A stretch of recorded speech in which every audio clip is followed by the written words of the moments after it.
and the school in Tehran was also reportedly hit, causing 2 deaths. Mr. President, military action is expanding rapidly across the region, creating an increasingly volatile and unpredictable situation and heightening the risk of miscalculation. According to Israeli sources, 89 people have been injured in Iran's subsequent strikes on Israel, and there were also impacts in the occupied West Bank. Iran has announced that in reaction to US and Israeli airstrikes, it targeted US military assets in the region. These strikes have reportedly hit civilian areas and infrastructure in the countries that I have already mentioned. Indirect impact of falling debris was also reported in Lebanon and Syria. Most Gulf states successfully intercepted the Iranian strikes. However, the UAE reported that 1 civilian was killed by debris from an intercepted missile. In Iraq, there are reports of drone and missile attacks from both sides. There are also reports that Iran is closing the Strait of Hormuz for international shipping. Mr. President, the US and Israel attacks occurred following the 3rd round of indirect talks between the US and Iran, mediated by Oman. Preparations had been made for technical talks in Vienna next week, followed by a new round of political talks. I deeply regret that this opportunity of diplomacy has been squandered. Mr. President, third, the region and the world need a way out now. I call for de-escalation and an immediate cessation of hostilities. The alternative is a potential wider conflict with grave consequences for civilians and regional stability. I strongly urge all parties to return immediately to the negotiating table, notably on the Iran nuclear program. I note that the US President has reportedly talked with leaders of Saudi Arabia, Qatar, and the United Arab Emirates. Iran's foreign minister has reportedly spoken to his counterparts in GCC countries and Iraq, and everything must be done to prevent a further escalation. To this end, I call on all member states to strictly uphold their obligations under international law, including the UN Charter, to respect and protect civilians in accordance with international humanitarian law, and to ensure nuclear safety. Let us act responsibly and together to pull the region and our world back from the brink. Thank you. I thank the Secretary-General for his briefing. I now give the floor to those Council members who wish to make statements. I give the floor to the representative of France. Thank you, Mr. President, and I'd like to thank the Secretary-General of the United Nations, His Excellency Mr. Antonio Guterres, for his comprehensive, enlightening briefing. I'd also like to thank the Presidency of the Council for having convened this meeting at such short notice. The President of the French Republic, Monsieur Emmanuel Macron, asked that the Council immediately deal with this issue given the seriousness of the moment. Mr. President, this region needs peace. And in order to do this, we need Iran to respect its international obligations. We are very concerned at the launch of this new war between the United States, Israel, and Iran. The escalation underway is dangerous for everyone, and it must cease immediately. Faithful to our principles and attachment to the United Nations, France calls for de-escalation, and we would recall that respect for international law is the condition for stability and long-term security in the region and throughout the world. We robustly condemn the indiscriminate attacks by Iran against several countries of the region. It is essential that we ensure the protection of civilians, and we express our solidarity with the countries that have been struck: Saudi Arabia, Bahrain, the United Arab Emirates, Jordan, Kuwait, Qatar, and with our regional partners. And we are ready to deploy the means necessary to protect them if they so request. We will take all measures necessary to ensure the security of our citizens in the Middle East. Mr. President, The events today come in the context of the ongoing pursuit by Iran of its nuclear program that is destabilizing and is contrary to the general guarantees system and resolutions of this Council for years now. Despite the diplomatic efforts deployed by France with our partners, Iran has not taken the opportunity to conclude an agreement with regard to a peaceful settlement with regard to its nuclear program. In parallel, Iran has reduced its cooperation with the International Atomic Energy Agency, which for a long time now has not been able to guarantee the peaceful nature of the Iranian nuclear problem. For many months now, the agency has not had access to the most sensitive sites of the Iranian program. Transparency has still not been provided with regard to the Iranian stock of highly enriched at 6% uranium, which represents an amount which is potentially enough to produce around 10 explosive nuclear warheads. The situation is such and so serious that last August we launched the procedure to re-establish the Security Council sanctions in response to the clear non-respect by Iran of its commitments. Over and above its nuclear program, it's also the ballistic program and the regional actions taken by Iran that continue to constitute sources of major destabilization. Iran is continuing also a policy of systematic destabilization in countries of the region through the support that it provides to its regional allies, be that Hamas, Hezbollah in Lebanon, the Houthis in Yemen, or previously the regime of Bashar al-Assad in Syria. We remain profoundly concerned by the suffering of the Iranian people, given the systematic and brutal repression that they have suffered for many years. For several weeks now, this people has seen an unleashing of unjustifiable state violence because it had the courage to demonstrate for a better life and for freedom. The Iranian people must be able to exercise their fundamental rights and must be able to freely decide their destiny. Mr. President, on the 28th of September, resolutions of this Council with regard to the Iranian nuclear program were re-established. These resolutions called upon Iran to suspend its enrichment activities of uranium, to cooperate with the IAEA with regard to its ballistic activities. The Council must ensure that these resolutions are implemented, also by ensuring that the 1737 Committee is functioning properly. Iran must commit, finally, to good faith negotiations with regard to its nuclear and ballistic program, and also with regard to its regional action. France, together with the E3, has been mobilized now for 20 years to find a negotiated diplomatic solution, the only thing that will solve this issue in a viable way. Together with our partners, we showed in 2015 with the JCPOA and Resolution 2231 of this Council that it was possible to reach an agreement. Today, still, the peaceful settlement of disputes must be our priority. We feel that an agreement is possible, and that's why Iran must seriously commit to negotiations to achieve this. We will remain available together with our partners to find a robust, verifiable and lasting solution that will guarantee that Iran never has a nuclear weapon. At this serious time, the Council must come together to call for de-escalation for respect of international law and search for a negotiated solution in order to re-establish lasting peace in the region. Thank you. I thank the representative of France for the statement, and I give the floor to the representative of Bahrain. Thank you, President. At the outset, I would like to thank the United Kingdom for heeding our call and for inviting to this session at this important moment. I also extend our appreciation to His Excellency the Secretary General for his briefing and for the information regarding the recent events and the repercussions on regional and international peace and security.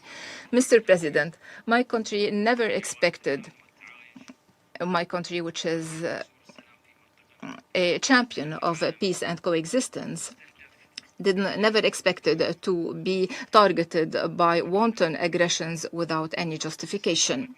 On behalf of the government of the Kingdom of Bahrain, my country strongly condemns the missile attacks targeting vital facilities and residential areas inside the Kingdom of Bahrain on Saturday. They were launched by the Islamic Republic of Iran, which confirmed its responsibility for these cowardly attacks. These attacks are a violation of our sovereignty and territorial integrity and the safety of our people, and they represent an indirect and unjustified attack that violates flagrantly international law, the UN Charter. It is also a grave threat to international and regional peace and security. The Kingdom of Bahrain strongly condemns these acts of aggression, which represent an unprecedented escalation. We reaffirm that targeting our territories, our vital facilities, and residential buildings is a hostile act that is rejected, and we will deal with it firmly. Mr. President, the Kingdom of Bahrain is today under attack that are part of the missile attacks targeting several sisterly states in the region in recent hours, including the United Arab Emirates, the State of Kuwait, the State of Qatar, the Kingdom of Saudi Arabia, besides targeting sites in Jordan and in the Syrian Arab Republic. These grave developments reflect an escalatory pattern targeting our collective security. Mr. President, the Kingdom of Bahrain reaffirms that these attacks represent a blatant violation of the prohibition to threat or use force against the territorial integrity of states as per paragraph 4 of Article 2 of the UN Charter. We hold the government of Iran fully responsible for these attacks, and the Kingdom rejects any justifications or explanations aiming at justifying these hostile activities or to violate international law. We reaffirm our steadfast commitment to the principles and purposes of the UN Charter, and we reserve our full and inherent right to answer in a commensurate manner with the scope of these attacks and to take all measures necessary to re-establish our security, safety, to protect our territories, our citizens, and our residents, according to Article 151 of the UN Charter and pursuant to international law in coordination with our partners and allies. Mr. President, the Kingdom of Bahrain calls upon the Security Council to shoulder its responsibilities in confronting these grave violations and to adopting a firm position to end these hostilities, to condemn them and prevent their recurrence in a way that guarantees regional and international peace and security. Allow me now to deliver this statement on behalf of the GCC countries, the United Arab Emirates, the Kingdom of Saudi Arabia, the Sultanate of Oman, the State of Qatar, the State of Kuwait, and my country, the Kingdom of Bahrain, as well as on behalf of the Kingdom of Jordan and the Syrian Arab Republic. At the outset, and on behalf of the GCC countries, Jordan and Syria, I would like to thank you, Mr. President, for convening this session, and I thank the Secretary General for his briefing. And as stated in the letter addressed to the Presidency today, several missile attacks launched by Iran targeted the United Arab Emirates, the Kingdom of Saudi Arabia, the Sultanate of Oman, the State of Qatar, the State of Kuwait, and my country, the Kingdom of Bahrain, as well as the Hashemite Kingdom of Jordan and the Syrian Arab Republic, in a blatant violation of the sovereignty of these states and territorial integrity, and in a violation of their safety and in violation of principles of international law and the UN Charter. This represents a rejected escalation that threatens the security and stability of the region. These Iranian wanton and irresponsible actions also caused the injury of several residents and nationals in these countries and killed one civilian at least. They also damaged several facilities and civilian infrastructure, besides disrupting air navigation in the region, and also threatens to disrupt maritime navigation through the Hormuz Straits. This is a violation of international law and will have very grave international repercussions. Our countries reaffirm that these violations constitute a violation of the prohibition of the threat or use of force against the territorial integrity of states as per paragraph 4 of Article 2 of the UN Charter. We hold the government of Iran fully responsible for these attacks, and we reject any justifications or explanations to justify this hostile behavior or to manipulate rules of international law. We reaffirm that Article 51 of the Charter does not justify in any way these cowardly attacks. GCC countries strongly condemn and denounce this Iranian wanton aggression, and we reaffirm that targeting civilians and civilian infrastructure is condemned and rejected by all international and human standards. We reiterate our full solidarity with the sisterly countries that were targeted, and we stress that the security of the sisterly countries are part and parcel of our security, and that targeting any of these states means or represent a threat to the security and stability of the whole region, and we warn against the repercussions of this refused escalation. Mr. President, these Iranian attacks are not compatible with the good neighborliness principles, and they cannot be accepted in any way. We strongly reject using the territories of the countries of the region as a scene to score points or to expand the conflict, following the efforts made by the GCC countries, Jordan, and the region as a whole in order to facilitate dialogue between Iran and the international community in order to settle differences in peaceful means and to avoid escalation in the region. While the GCC countries reaffirm that their steadfast commitment to the purposes and principles of the UN Charter, they reserve their full and inherent right to self-defense pursuant to Article 51 of the UN Charter, and reserve the right to retaliate against this brutal attack in a compensate manner and in line with international law. We reserve the right to take all necessary measures to restore security and stability and to protect our territories, our people and residents, and to guarantee our sovereignty, security, stability, and national interests. Mr. President, in conclusion, the GCC countries appreciate all the positions supporting our sovereignty and security. We call upon the Security Council to shoulder all its responsibilities in confronting these grave Iranian violations and to take a firm stance condemning and refusing these unjustified and irresponsible attacks and preventing their recurrence in a way that guarantees regional and international stability and security. We call for containing this crisis to preserve the stability and security of the region, to protect its peoples, and to avoid a wider confrontation. Thank you, President. I thank the representative of Bahrain for the statement. I now give the floor to the representative of the Russian Federation. Mr. President, we'd like to thank the Secretary General for his briefing. First of all, I wish to express our firm rejection of the fact that the presidency today,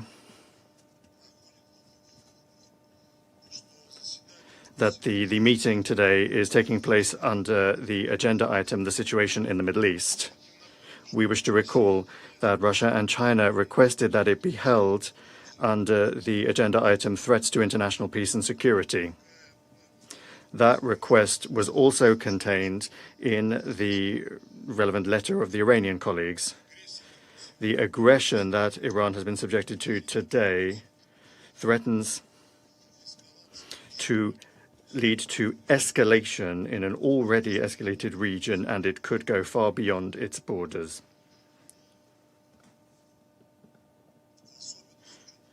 Particularly given the fact that one of the two initiators of this military venture is far from being a state in the region. Attempts by the British presidency to artificially downplay the degree of danger of the current situation is simply unacceptable. The presidency also grossly scorned Russia and China's request to invite as a briefer to today's meeting the professor at Columbia University, Jeffrey Sachs.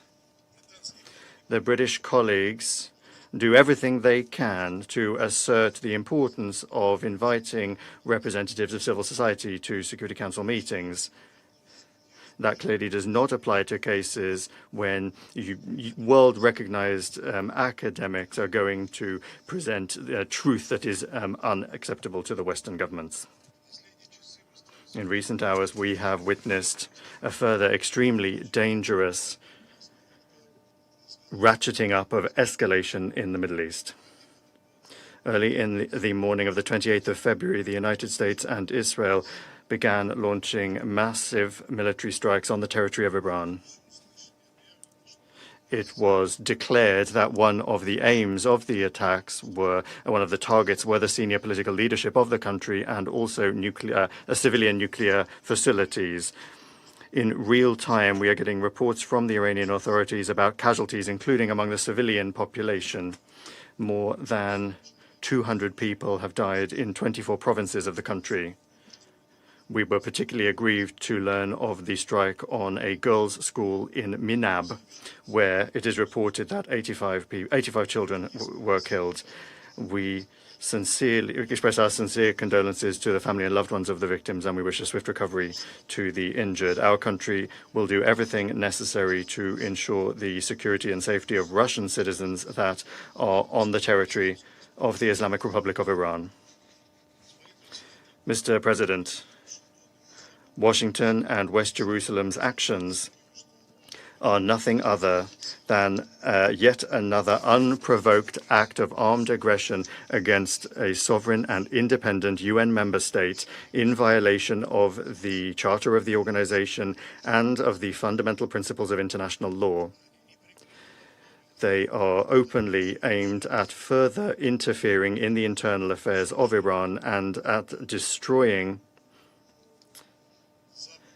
a state that has found disfavor with the West. The US and Israel's irresponsible step, reckless step, as we warned previously, has already led to a sharp escalation of the situation across the region. Bahrain, Jordan, Qatar, Kuwait, the United Arab Emirates, and Syria and Saudi Arabia have all been affected. And those countries that have repeatedly said to their American partners that they don't need this escalation in the Middle East. Moreover, the US and Israel military operation has been a betrayal of diplomacy. These countries once again are bringing to bear military force against Iran at the very height of negotiations, just as they did in June 2025. Just the day before yesterday, on the 26th of February in Geneva, there was the latest round of US-Iranian contacts with the facilitation of Oman. The Minister of Foreign Affairs of Iran, Abbas Araghchi, noted that an understanding and agreement had been reached to continue the dialogue. For our part, we underscore that the Russian side has repeatedly received signals that the Israelis have no interest in a military confrontation with Iran. And then, despite Tehran's willingness to engage in the diplomatic process, it once again is stabbed in the back. Moreover, the fact that Washington for such a long time and methodically was building up its military presence in the region only confirms the fact that aggression against Iran was planned in advance. The actions of the United States and Israel risk triggering a humanitarian and economic catastrophe. Of particular concern, once again, are the threats to nuclear safety and security and radiological safety and security. The statements today from the President of the United States, Donald Trump, to the effect that this operation was aimed at preventing Iran from acquiring a nuclear weapon are not justified. They are unfounded. Tehran has consistently stated that it does not have any such plans and that is fulfilling its obligations under the Nuclear Non-Proliferation Treaty. Moreover, Iran has repeatedly underscored its readiness to put at the basis of new agreements with the United States the preservation of its status as a state, as a non-nuclear weapons state, provided that there is observation and respect for the legitimate right of the Islamic Republic of Iran as a state party to the NPT to develop peaceful nuclear technologies. Against this backdrop, the attempts of Western countries to justify the US and Israeli aggression as though there were some alleged threats to international peace and security are unfounded. These are threats that were allegedly coming from the Iranian nuclear program. We, of course, recall that the only source of reliable information in this regard are the relevant reports of the IAEA Director General, and those reports never indicated that.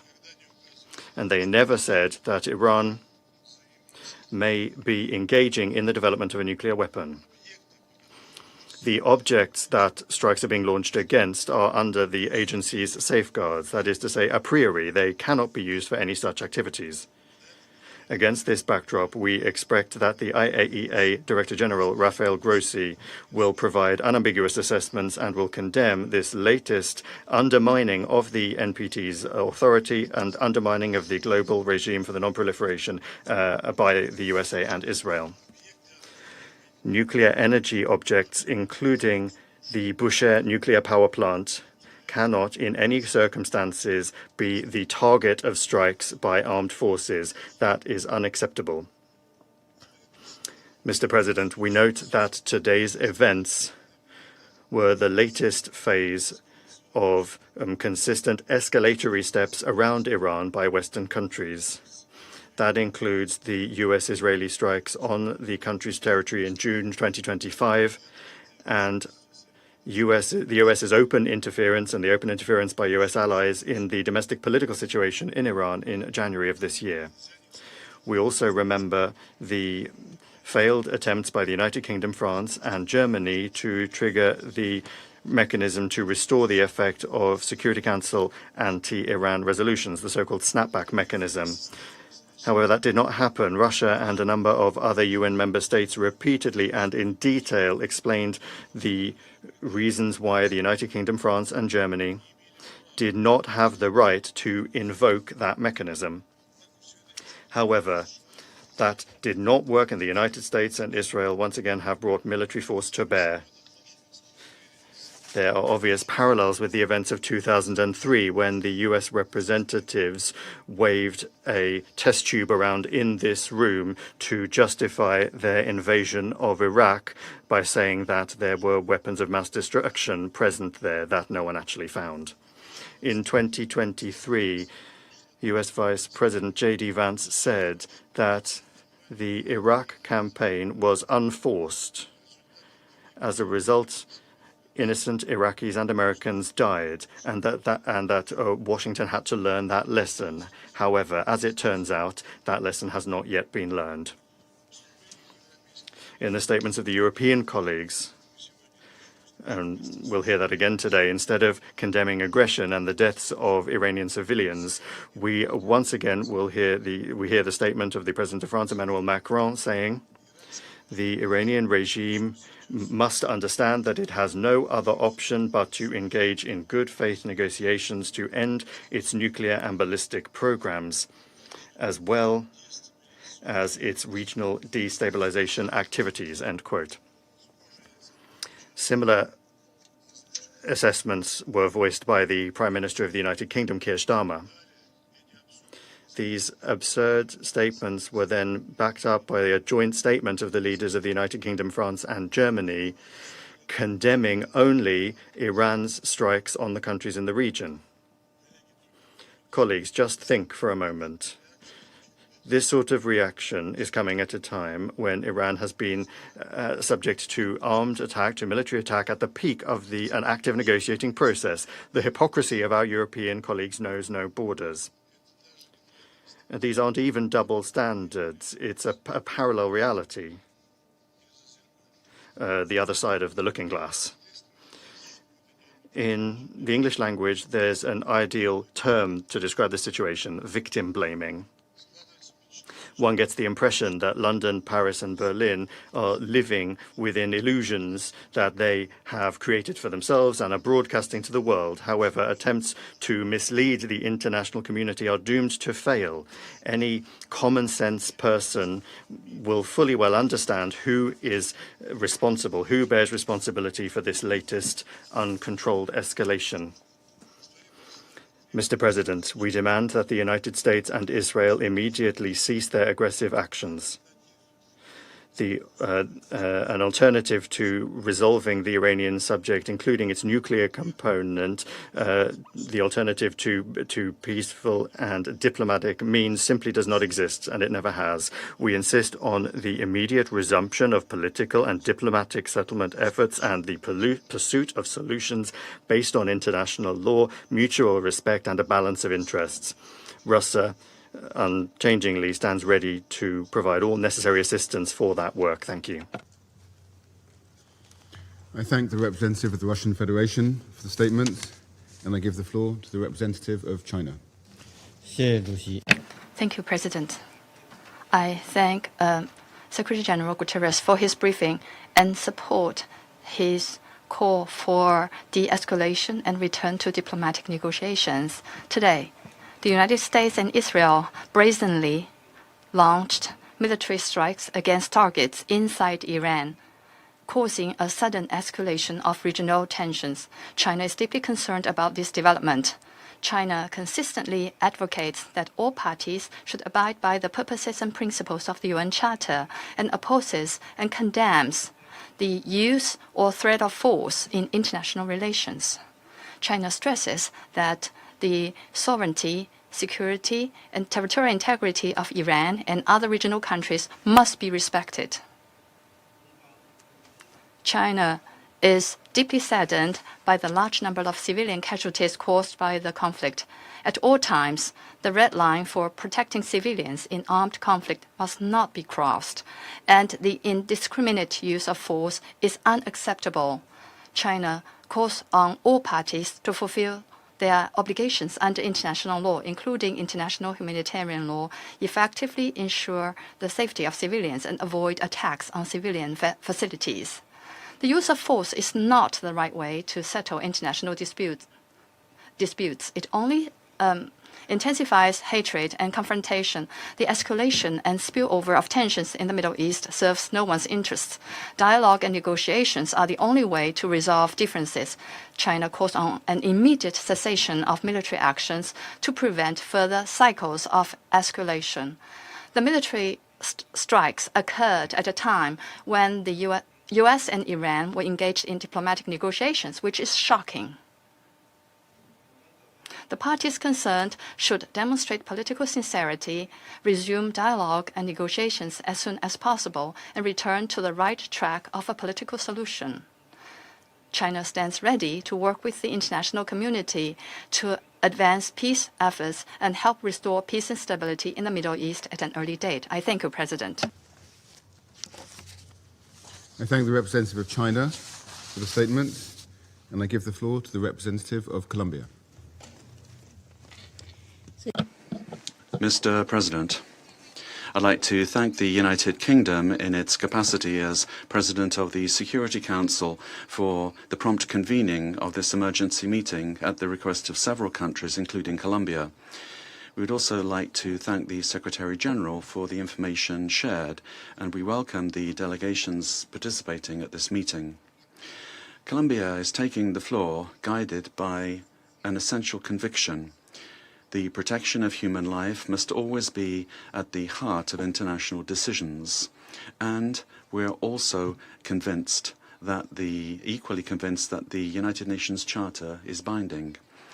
Colombia reaffirms its unequivocal defense of international law and of the purposes and principles of the Charter, international peace and security, the peaceful settlement of disputes, the prohibition of the use or the threat of the use of force, the sovereign equality of states, respect for the sovereignty, territorial integrity, and political independence of all states, and non-intervention. Mr. President, we are facing a serious military escalation that threatens to spill over into a regional confrontation with unpredictable consequences. The use of force and the logic of reprisals are substituting diplomacy, dialogue, and law. In the face of this alarming situation, we condemn any military action that is contrary to the Charter, wherever it comes from. Our country has been consistent in this organization and in this council. No state may unilaterally claim the right to attack another in order to impose regime change, and that principle does not depend on who the actor is, as it is a pillar of the international order. The prohibition of the use or threat of force enshrined in the Charter does not admit selective interpretations. When that principle is violated, international security does not prevail. The law of the strongest takes over. When force replaces law, the international order is weakened and barbarism takes its place, and the first to lose are civilians. Colombia condemns the attacks and expresses solidarity with the peoples of Bahrain, Qatar, the UAE, Saudi Arabia, Jordan, and Kuwait. Colombia expresses its deep concern over the human cost of this escalation. Bombings are exposing entire communities to fear and to risk, including girls and boys. No military goal can justify, under any circumstances, civilians being caught in the crossfire or becoming victims of indiscriminate attacks. The protection of life must always be our highest priority. Life cannot be considered collateral damage. In this regard, we strongly condemn reported attacks against civilians and against civilian objects. This is in clear violation of international humanitarian law, particularly the principle of distinction, and we urge the immediate cessation of hostilities. Strict respect for international law and international humanitarian law is not optional. The protection of the civilian population is a legal and moral obligation. Mr. President, for these reasons, Colombia prioritizes dialogue and the peaceful settlement of disputes, not because we are naive, but on the basis of our experience, because we know that war does not resolve conflicts. On the contrary, it worsens them, it makes them more cruel, perpetuates them, and passes them on to future generations. Defending international law does not mean ignoring reality. Iran has international obligations that it must fully comply with, particularly in the nuclear and human rights fields. With regard to Iran's nuclear program, full, effective and transparent cooperation with the International Atomic Energy Agency is essential. Therefore, we call on Iran to return to the path of dialogue and negotiations in good faith, with a view to guaranteeing unrestricted access to nuclear facilities subject to monitoring and verification, and to resolving outstanding safeguards issues under the Treaty on the Non-Proliferation of Nuclear Weapons. Colombia reaffirms the universal goal of general and complete nuclear disarmament, and in that context we insist that Iran's nuclear program must be maintained exclusively for peaceful purposes in compliance with its international obligations. Collective security is not built with more weapons, but with more guarantees. Likewise, we join the urgent call of the IAEA for the parties to exercise restraint in the use of force.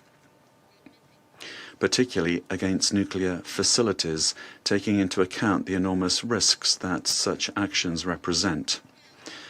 Furthermore, Iran has the obligation to respect and guarantee the human rights and fundamental freedoms of its population, which are not a concession of the state. Much rather, these are rights that are inherent to human dignity. But we also state with the same degree of firmness that Iran's non-compliance in these areas cannot serve as justification for the unilateral carrying out of military attacks against a state. The full application of the Charter is indispensable for the credibility of multilateralism and the preservation of the international order. International peace and security are not built by violating the sovereignty or the territorial integrity of states, nor through reprisals. They are built through rules and through dialogue. Mr. President, Colombia calls on all parties to exercise restraint and de-escalation, to urgently return to the diplomatic path, to strictly respect international law, and to strengthen existing multilateral mechanisms. It is a priority to move forwards towards a framework for regional dialogue that allows us to address the underlying causes of instability in the Middle East. Therefore, we propose the convening of a peace conference for the region under the auspices of the United Nations in order to achieve sustainable political solutions. War is not a foregone conclusion. It is a political decision, but so is peace. Today, the true responsibility of the international community and of this Council is to choose it, assuming with historical responsibility its primary mandate to preserve international peace and security. The United Nations organization cannot fall short of the gravity of this moment. It needs to choose to stop destruction before it becomes irreversible, and make space for diplomacy before it is too late. Thank you very much. I thank the representative of Colombia for the statement, and I give the floor to the representative of the United States. Thank you. Distinguished delegates, this is a moment in history that requires moral clarity, and President Trump has met the moment. The most fundamental duty of any sovereign government is the protection of its people. Operation Epic Fury is directed towards specific and strategic objectives: to dismantle missile capabilities that threaten allies, to degrade naval assets used to destabilize international waters, and to disrupt the machinery that arms proxy militias, and to ensure the Iranian regime never ever can threaten the world with a nuclear weapon. As President Trump said last night, for decades, the Iranian regime has willfully destabilized the world. It has killed American forces and citizens, threatened regional allies, and jeopardized the security of international shipping upon which the world depends. Its massive support for violent proxies, declared terrorist organizations, the Houthis, Hezbollah, Hamas, and others, has brought bloodshed and disorder across the Middle East for far too long. This is not speculation. We know this to be true, and our men and women have paid for the actions of this regime and the IRGC with their lives. No responsible nation can ignore persistent aggression and violence. The regime in Tehran has led attacks that have cost American lives. Hundreds of U.S. Marines in Lebanon, thousands of troops in Iraq. American hostage after hostage has suffered. Our ships fired upon dozens of times in the Red Sea. Iran has armed and financed militant organizations that undermine lawful governments and destabilize an already fragile region. Iran's continued pursuit of advanced missile capabilities, coupled with its refusal to abandon nuclear ambitions despite diplomatic opportunities, presents a grave and mounting danger. The international community has long affirmed a simple and necessary principle. Iran cannot have a nuclear weapon. That principle is not a matter of politics, it's a matter of global security. And to that end, the United States is taking lawful actions. This body, the United States Security Council, has acted repeatedly on this threat. 20 years ago, starting in 2006, Resolution 1696 demanded that Iran suspend all uranium enrichment-related and reprocessing activities, invoking Chapter 7 of the UN Charter and adopting a legally binding resolution. When Iran failed to comply, this council, followed with Resolution 1737, imposing mandatory sanctions, including bans on nuclear-related materials and technology, asset freezes on key individuals and entities linked to their nuclear program, and establishing a sanctions committee. Subsequent resolutions, 1747 in the year 2007, expanded arms embargoes and asset freezes. Resolution 1803 in 2008 tightened restrictions on dual-use goods and calling for the inspections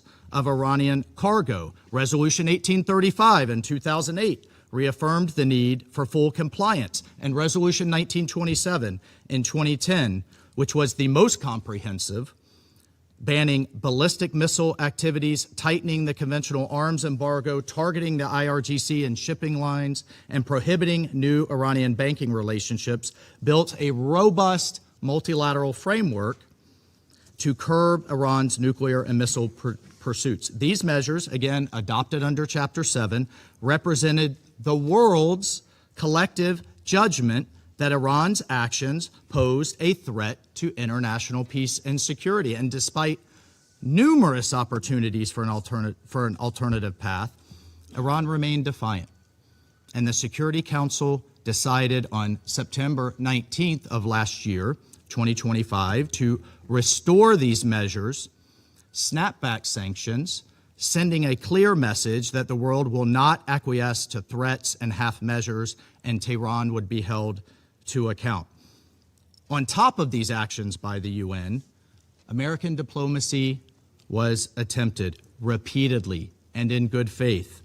President Trump, Secretary Rubio, our special envoys, Witkoff and Kushner, were relentlessly dedicated to diplomacy. But diplomacy cannot succeed where there is no genuine willingness to cease aggression, where there is no genuine partner for peace. As President Trump said today,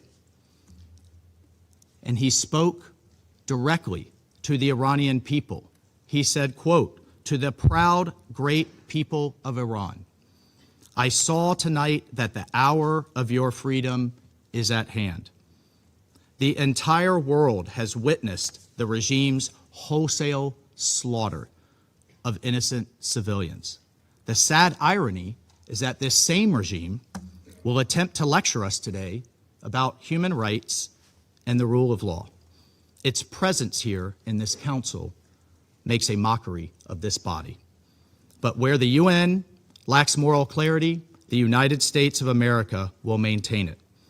Indiscriminate and unprovoked attacks by the Iranian regime today against our regional partners, Kuwait, the United Arab Emirates, Bahrain, Qatar, Jordan, and others, reinforce precisely why such actions are necessary. The regime has not only struck military assets, but civilian infrastructure as well.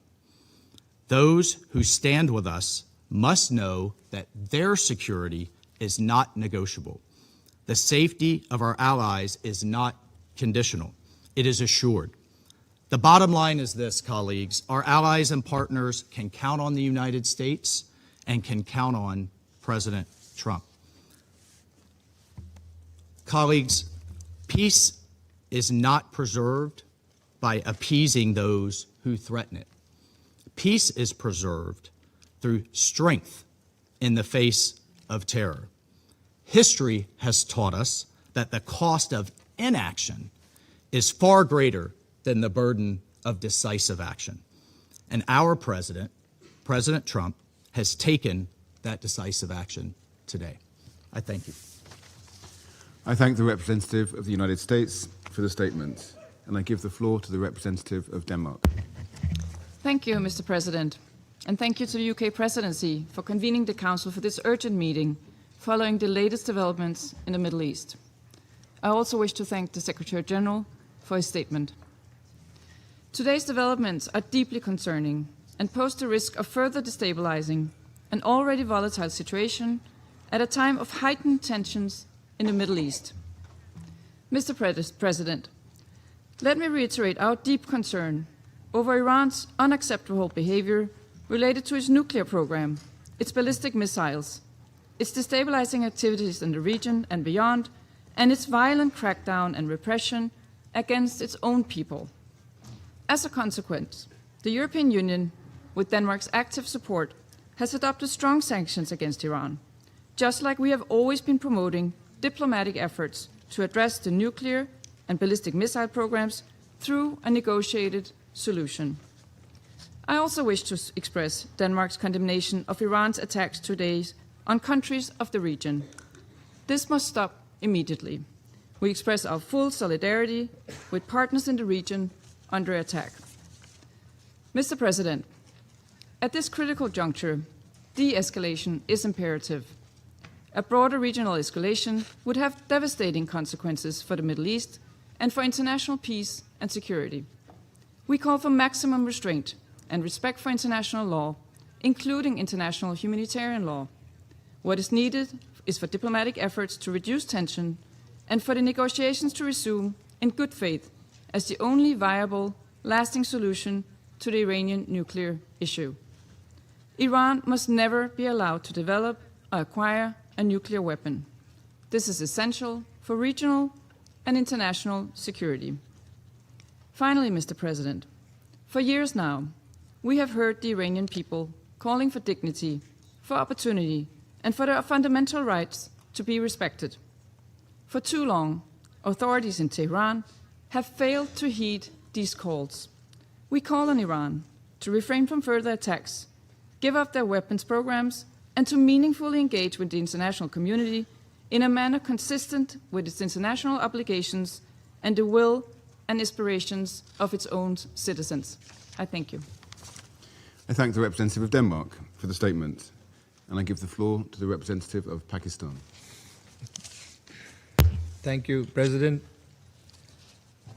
I would like to thank the Secretary General for his sobering presentation and assessment of the unfolding situation in the Middle East after concerning developments in the region. We concur with his view that there is no viable alternative to a peaceful settlement. President, Pakistan condemns the initiation of unwarranted attacks against the Islamic Republic of Iran in violation of international law. Yet again, these attacks come at a time when renewed diplomatic efforts were underway to reach a peaceful and negotiated solution.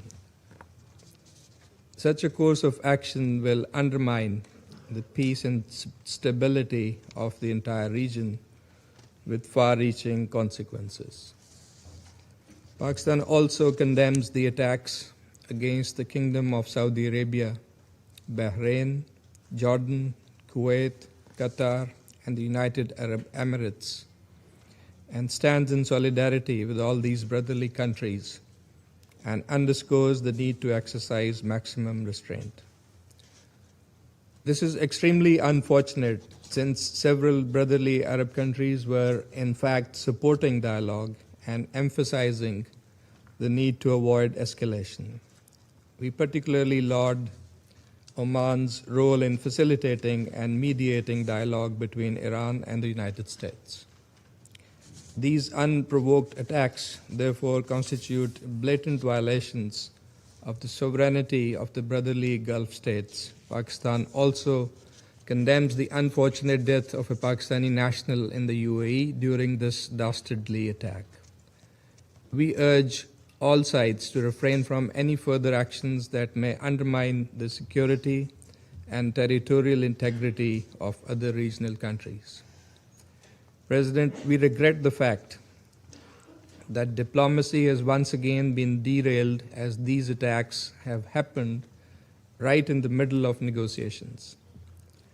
These military actions undermine dialogue and further erode trust that was already in short supply. We offer our condolences and sympathies to civilians caught in the middle of these violent acts. Our thoughts go out to the school children in Iran and many civilians elsewhere, and the family of the Pakistani national who was killed during attacks on the United Arab Emirates earlier today. President, the purposes and principles of the UN Charter are inviolable and sacrosanct. The Charter prohibits threat or use of force against territorial integrity or political independence of states.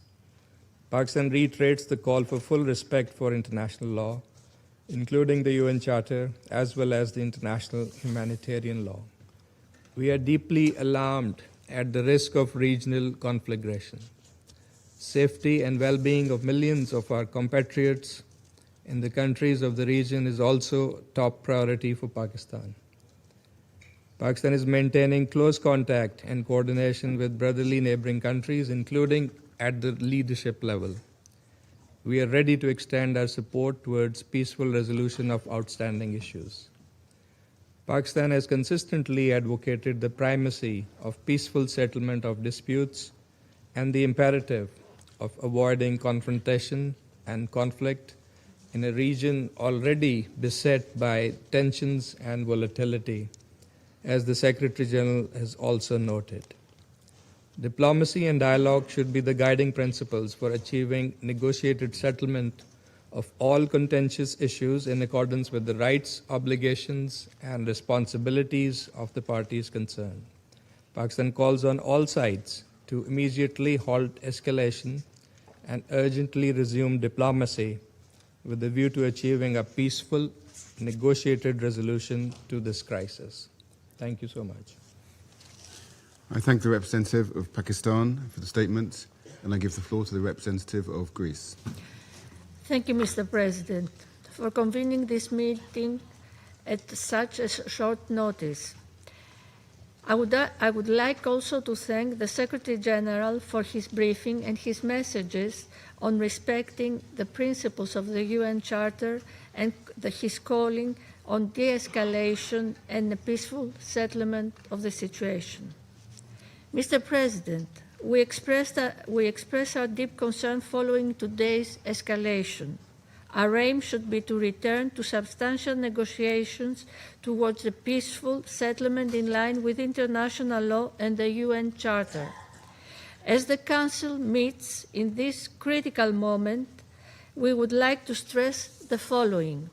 First, restraint is imperative. The risk for a wider regional confrontation with potentially grave consequences for international peace and security is real. Absent a swift diplomatic solution, we might now face the consequences of prolonged crisis. All parties must therefore exercise restraint, prevent a further spiral of violence, and work urgently to reopen credible channels of dialogue. Our Prime Minister and Minister for Foreign Affairs are in constant contact with our partners in the region. We strongly condemn the Iranian strikes in Bahrain, Jordan, Kuwait, Qatar, Saudi Arabia, and the United Arab Emirates. Second, Greece has consistently expressed its strong concern regarding Iran's nuclear program. Iran must never be allowed to acquire a nuclear weapon. The accumulation of significant quantities of uranium enriched up to 60% by a non-nuclear weapon state raises serious proliferation concerns and has no credible civilian justification. Full cooperation with the IAEA and strict adherence to international obligations are indispensable. It is widely believed that strong, permanent, and verifiable oversight on Iran's nuclear and ballistic programs is a precondition for stability in the region. Diplomacy, grounded in verification and transparency, remains the only sustainable path forward. Third, Maritime security in the Gulf, the Straits of Hormuz, and the Red Sea must be fully respected by all sides. Even more now, of all times, stability is of the utmost importance. We urge Iran and its allies in the region to refrain from any retaliatory action that could endanger freedom of navigation, threaten commercial shipping, or further destabilize global energy and trade flows, constituting a blatant violation of the international law of the sea as reflected in UNCLOS. Fourth, the protection of civilians and respect for international law must remain absolute priorities. Adherence by all member states to the UN Charter, international humanitarian law, and human rights law becomes even more critical. Civilians must not bear the cost of military escalation. The humanitarian consequences of further confrontation could be severe. In closing, Mr. President, the stakes for regional and global peace are exceptionally high. We urge Iran to immediately engage in meaningful and good faith negotiations with a view to achieving a durable, negotiated solution. Dialogue and diplomatic engagement aimed at restoring stability and providing credible security assurances for all concerned must prevail. Failure is not an option. I thank you. I thank the representative of Greece for the statement, and I give the floor to the representative of Somalia. Thank you, Mr. President. I have the honor to deliver this statement on behalf of the A3 members of the Security Council, namely the Democratic Republic of the Congo, Liberia, and my own country, Somalia. We thank the Presidency for promptly convening this emergency meeting on the situation in the Middle East. The A3 thanks the Secretary General for his thorough update on this worrying and rapidly evolving development in the Middle East and its implications on international peace and security. We also echo the Secretary General's message of today's military escalation in the Middle East. We welcome the representative of Iran to this meeting. Mr. President, the A3 aligns itself with the statement of the chairperson of the African Union Commission, His Excellency Mahmoud Ali Yusuf, on the U.S.-Iran military escalation issued on February 28th of 2026. The reported military strikes carried out by the United States in coordination with their Israeli forces against targets inside the Islamic Republic of Iran and Iran's subsequent response represents a perilous and deeply troubling escalation, one that marks a serious intensification of hostilities in the Middle East and threatens to engulf the entire region in an uncontrollable cycle of violence, suffering, and pain. The A3 condemns the missiles and drone attacks carried out by Iran against the sovereign territories of Bahrain, Kuwait, Qatar, Saudi Arabia, and the United Arab Emirates. The A3 reiterates that all member states must respect their obligations under international law, including the Charter, which prohibits the threat of the use of force against the territorial integrity or political independence of any state or in any other manner inconsistent with the purposes of the United Nations. These actions risk further destabilizing the Middle East and underscore the urgent imperative to safeguard broader peace and internal stability, particularly as the geographic scope of military activity expands beyond the initial parties to the conflict. The A3 remains steadfast in its commitment to the fundamental principles of international law and the Charter of the United Nations. At the same time, the A3 recognizes the concerns of all states in the region, which must be addressed through dialogue and peaceful means in accordance with international law and the UN Charter. We believe that all member states share a responsibility to act in accordance with these commitments, and that these are essential foundations for international cooperation and peaceful coexistence. Mr. President, the A3 calls for restraint, urgent de-escalation, and sustained dialogue. All parties must act fully in accordance with international law and the United Nations Charter to safeguard international peace and security. Our position underscores the importance of dialogue, the peaceful settlement of disputes, and respect of international law. It's important for all parties to exercise restraint and responsibility, uphold international law, and avoid any actions that could escalate tensions or threaten regional peace and stability. The A3 stresses that the spillover effects of these hostilities imperil countless lives and threaten to deepen existing crises.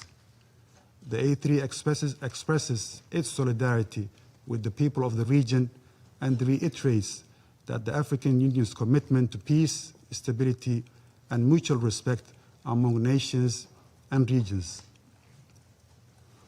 Mr. President, in this regard, the A3 urges all parties to prioritize diplomatic engagements, including the ongoing international mediation efforts facilitated by the Sultanate of Oman to prevent further deterioration and uphold international rules-based order. At this critical juncture, the A3 calls for the swift return to the path of negotiations as the only viable means to reach a sustainable agreement regarding the Iranian nuclear program. Sustainable peace can only be achieved through diplomacy, not through force. The A3 strongly reaffirms the urgent necessity of establishing a Middle East zone free of nuclear weapons and other weapons of mass destruction, applicable to all states in the region without exception, in accordance with relevant international resolutions. We also stress the need for all Middle Eastern countries to join the Treaty on the Non-Proliferation of Nuclear Weapons as a step toward regional and global security. We emphasize the paramount importance of protecting civilians and civilian infrastructure, including in the context of cross-border strikes and retaliatory actions, and as well as refraining from targeting nuclear facilities that are under International Atomic Energy Agency safeguards, in line with relevant IAEA resolutions and the United Nations Security Council decisions. The A3 reaffirms its commitment to multilateralism and the principles of the United Nations Charter. We urge all parties to act with responsibility and wisdom, placing the well-being of the region's people above all other considerations. It's important to seize this moment to redouble our efforts for de-escalation and to support a diplomatic process that can deliver peace, stability, and security for all states in the Middle East. The A3 stands ready to support all efforts within this Council and in cooperation with regional and international partners to facilitate a peaceful, inclusive, and lasting resolution to the situation in the Middle East. I thank you, Mr. President. I thank the representative of Somalia for the statement, and I give the floor to the representative of Panama. Gracias. Thank you, Mr. President. We thank your presidency for convening this meeting, and we acknowledge the presence of the representatives of the countries that are honoring us with their participation. We would also like to thank the Secretary General, Antonio Guterres, for his briefing at this meeting. Less than a year ago, we were in this same chamber deliberating on similar events to those that are of concern to us at this meeting.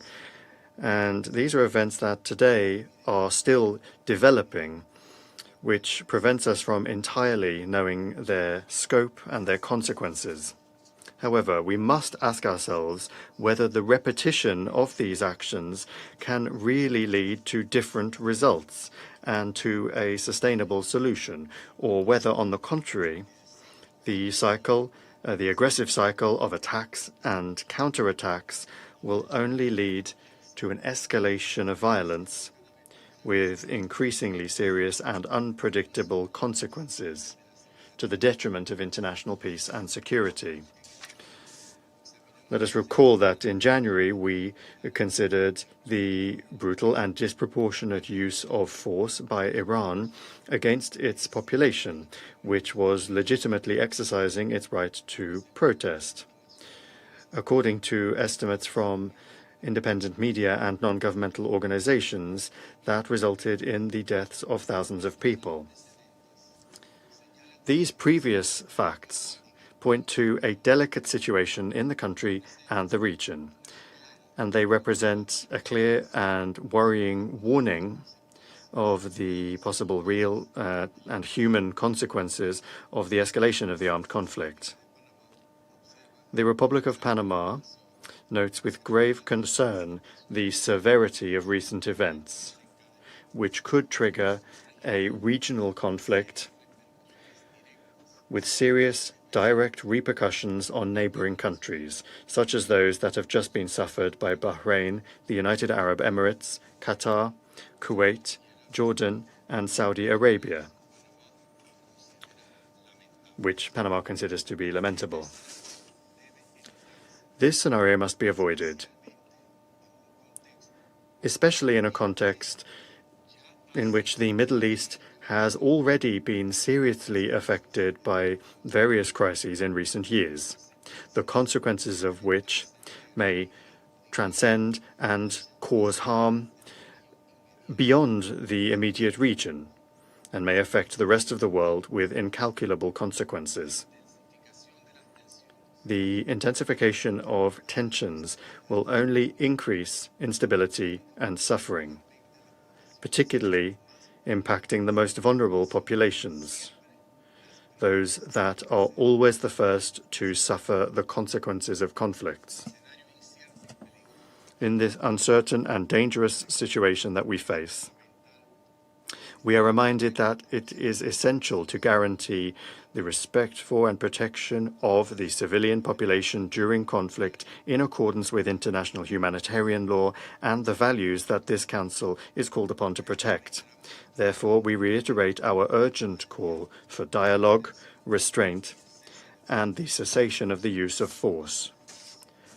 Diplomacy and negotiation, in accordance with the principles enshrined in the Charter of the United Nations and international law, must prevail as the preferred and effective means for the peaceful settlement of disputes. Thank you very much. Representative of Panama for the statement, and I give the floor to the representative of Latvia. Thank you, Mr. President.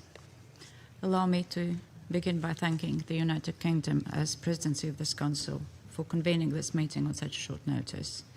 And I would also like to thank the Secretary General for the briefing provided. For decades, Iran has been a malign, destabilizing actor in the region and beyond. It has repeatedly and systematically violated its international obligations and posed a threat to international peace and security. The Iranian regime has attacked and destabilized neighbors, exported terrorism, developed an illegal ballistic missile program, and participated in widespread sanctions circumvention. Iran has violated UN Security Council resolutions 1696, 1737, 1747, 1803, 1835, 1929, and this aggressive behavior is consistent. It spans decades. While international law must be respected at all times, the Iranian regime has continuously ignored its responsibilities and binding commitments under the JCPOA and the NPT. The regime has openly maintained its illegal nuclear program, despite repeated and genuine diplomatic engagement from the European Union, the UK, and the US.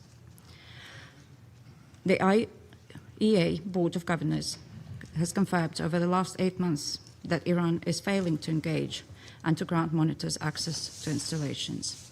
and this is unacceptable. Iran must cease its illegal nuclear program, comply with its international obligations, and return to the negotiating table. For decades, Iran has maintained terror as its modus operandi. Iran has supported, armed, financed, and trained terrorist groups such as Hamas, Hezbollah, and the Houthis.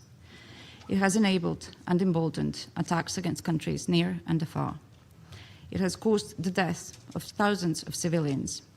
It has promoted radicalization and the spread of terrorism, and undermined global energy and maritime security. Beyond the Middle East, Iran has directly supported Russia's war of aggression in Ukraine. More than 50,000 of the same Iranian Shahed drones, now striking numerous countries in the Middle East, have been transferred by Iran to Russia. Iranian weapons, Iranian technology have contributed to killing thousands of innocent Ukrainians, and like Russia in Ukraine, Iran is now bringing terror to innocent civilians in the Gulf countries.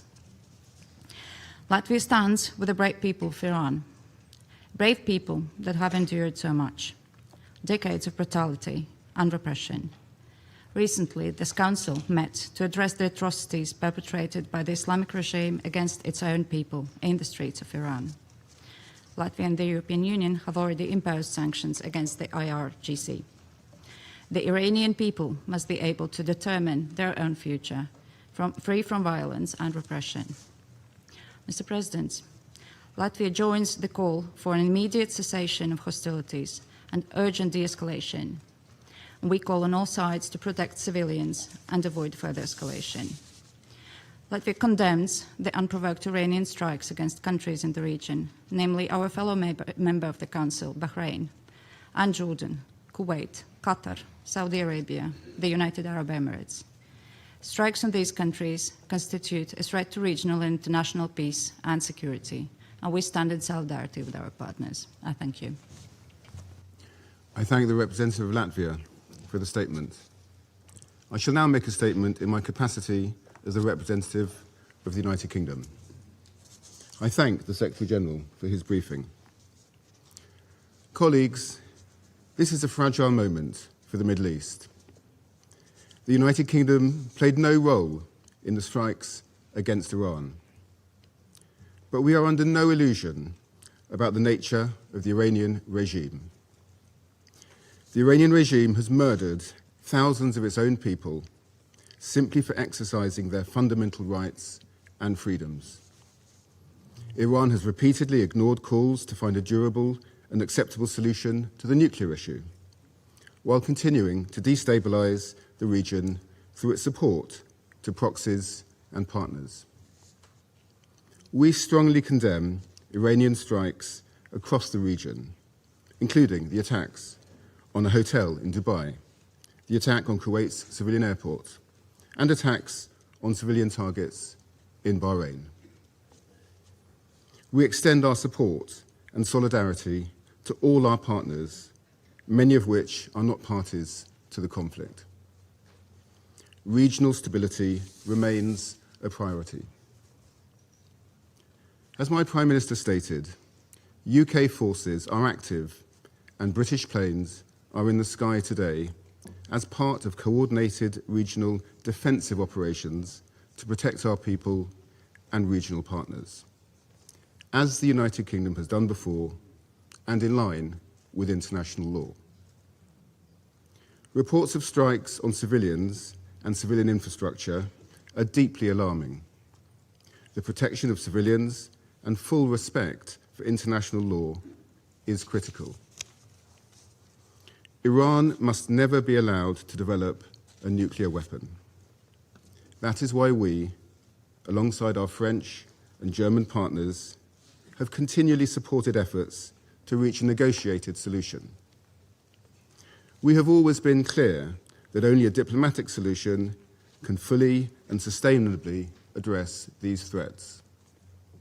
We want to see the swiftest possible resolution that ensures security and stability for the region. Iran must refrain from further strikes and its appalling behavior to allow a path back to diplomacy. We will continue to work with our partners to this end in support of peace and security and the protection of civilian life across the region. I resume my function as President of the Council. I now give the floor to the representative of the Islamic Republic of Iran. In the name of God, the compassionate and merciful, we appreciate the Secretary General for his briefing and his contribution to this meeting. We express our sincere appreciation to the Russian Federation and China for supporting the convening of this emergency meeting of the Security Council to address the manifest aggression committed by the United States and Israeli regime. I also thank those Council members, in particular China, Pakistan, and the Russian Federation, who have today taken principled position in condemnation this unlawful act. And it is regrettable that some members of this body, in a blatant double standard, disregarded the flagrant act of aggression committed by the US and Israel on Iran and condemn Iran for using its inherent right to self-defense on the UN Charter. Mr. President, this morning the United States regime jointly and in coordination with the Israeli regime initiated an unprovoked and premeditated aggression against the Islamic Republic of Iran for the second time in the recent months, while deliberately attacking civilian populated areas in multiple large cities of Iran where millions of people reside. As a result of this brutal armed attack, hundreds of civilians have been killed and injured. The aggression and atrocious crime of the United States regime and the Israeli regime and the deliberate and persistent targeting of civilian infrastructure are going. In addition to the numerous civilian residential buildings, the aggressors have also targeted a school in the city of Minab, Hormozgan province, killing more than 100 children. The number of innocent civilians continues to rise. This is not only an act of aggression, it is a war crime and a crime against humanity.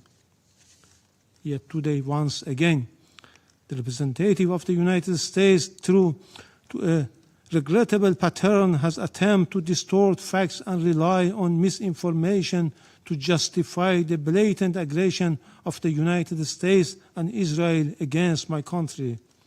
The facts, however, are unequivocal. The justification advanced by the representative of the United States today are illegal and entirely devoid of legal foundation.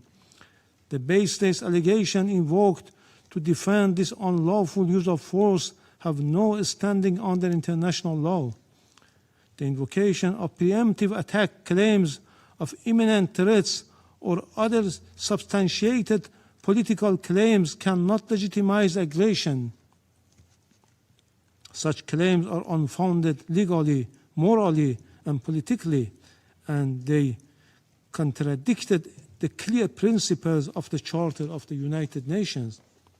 I also categorically reject the assertion made by the representative of France, the United Kingdom, and certain other Western members regarding Iran's peaceful nuclear program. These claims lack a factual and legal basis. Mr. President, distinguished colleagues,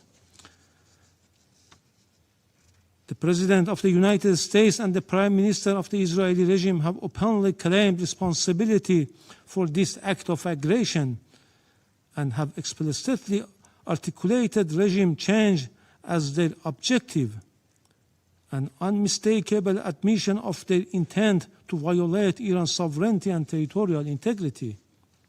The President of the United States has falsely described this aggression as necessary to neutralize an imminent threat to the American people. This is nothing more than a deliberate attempt to mislead the international community and the U.S. public opinion and manufacture consent for unlawful war. Similarly, the representative of the United States has cynically sought to mislead this Council, yet history provides ample documentation that the foreign policy of the United States has repeatedly relied on unlawful force, covert intervention and political manipulation to alter the governments of other member states. This record is well established. The reality is clear and undeniable. What is taking place today against my country by the United States and the terrorist regime of Israel is a blatant act of aggression, a full-fledged violation of international law.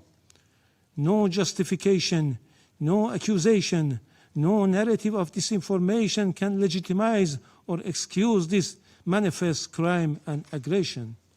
Mr. President, we have communicated on several occasions with this Council and the Secretary General about warmongering statements and interfering actions in the internal affairs of Iran by the President of the US in a blatant violation of the UN Charter and international law, and called for the Council action. Regrettably, all were unanswered.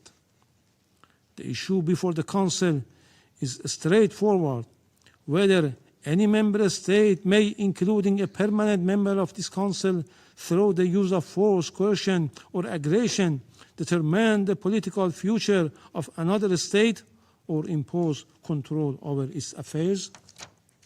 International law and the Charter are explicit on this matter. Article 2, paragraph 4 of the Charter categorically prohibits the threats of use of force against the territorial integrity or political independence of any state. Mr. President, against this backdrop, I would like to make the following points. 1. What is occurring against my country is a clear act of aggression. It is an open armed aggression against the Islamic Republic of Iran. The United States and Israel war today is not merely a war against Iran. It is a war against the Charter of the United Nations, a war against international law, and a war against the international legal order upon which the United Nations and the Security Council have been built for over 8 decades. As the Charter affirms, the United Nations was established to save succeeding generations from a scourge of war. The Charter, adopted in 1945, is founded upon this fundamental principle. Members shall refrain from threat or use of force in international relations. The sole exception is the inherent right of self-defense under Article 51, and only in the event of an armed attack. The military aggression carried out by the United States and Israel satisfies none of the criteria of lawful self-defense. Accordingly, the action of the United States and Israel constitute a manifest violation of Article 2, a peremptory norms and a fundamental principle of international law accepted by all member states. Neither the Charter nor international law recognize internal matters of states as justification for the use of force by other states. Were this otherwise, no international legal order could endure. The rule of law would be replaced by the rule of force. 2. In responding to aggression and large-scale war, the Islamic Republic of Iran is exercising its inherent and lawful right of self-defense under Article 51 of the Charter of the United Nations. The armed forces of the Islamic Republic of Iran are utilizing all the necessary defensive capabilities and means to confront this criminal aggression and deter the hostile acts. Consequently, all bases, facilities, and assets of the hostile forces in the region shall be regarded as legitimate military objective within the framework of Iran's lawful exercise of self-defense. Iran will continue to exercise its right of self-defense decisively and without hesitation until the aggression ceases in full and unequivocal terms. 3. Iran remains firmly committed to respecting the sovereignty and territorial integrity of its neighboring countries. Under no circumstances will we target the sovereignty, people, or interests of our neighboring countries in the Persian Gulf. Our legitimate response have been directed solely and exclusively at the bases and assets of the hostile government of the United States that operate beyond the control of the host states. Priority has been given to the targets that diminish the aggressor capability and capacity to continue its malign actions. We had previously and formally conveyed this warning to the Secretary General and the Security Council. 4. Despite continuous U.S. hostile policy, we were sincerely and seriously pursuing the path of diplomacy and dialogue to reach a just, fair, and sustainable agreement. Yet, for the second time in the midst of the negotiation, the United States betrayed diplomacy and resorted to force and launched an attack against my country in blatant violation of Charter of the United Nations, presently interfering in Iran's internal affairs. They are even calling on the people to riot against their own government. The recent record of the United States toward Iran is equally clear. Since January 2025, the U.S. administration again reinstated the hostile approach, including the policy of so-called maximum pressure and economic strangulation through sweeping sanctions. The General Assembly has repeatedly voted by overwhelming majorities against such unilateral coercive measures. The objective of these illegal measures has been transparent, unconditional surrender.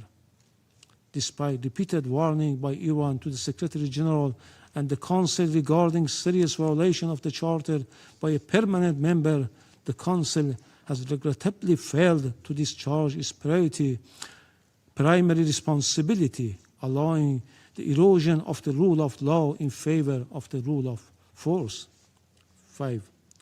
Just as the Israeli regime succeeded in dragging the United States into the quagmire of war with Iran, the United States in turn is deliberately seeking to expand the scope of the conflict by exploiting spaces in the Persian Gulf region.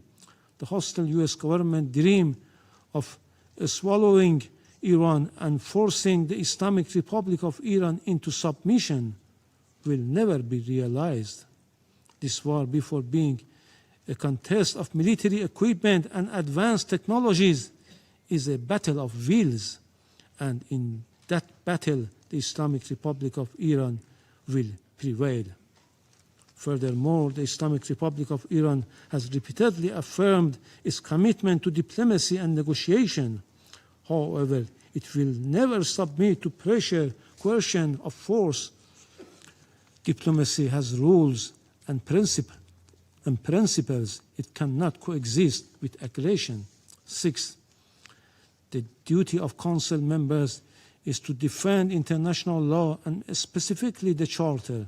They are not called upon to judge the political system of states, nor to determine whether military aggression or economic siege leads to freedom or domination. Expression of concerns and empty condemnation are not sufficient. The Council must act.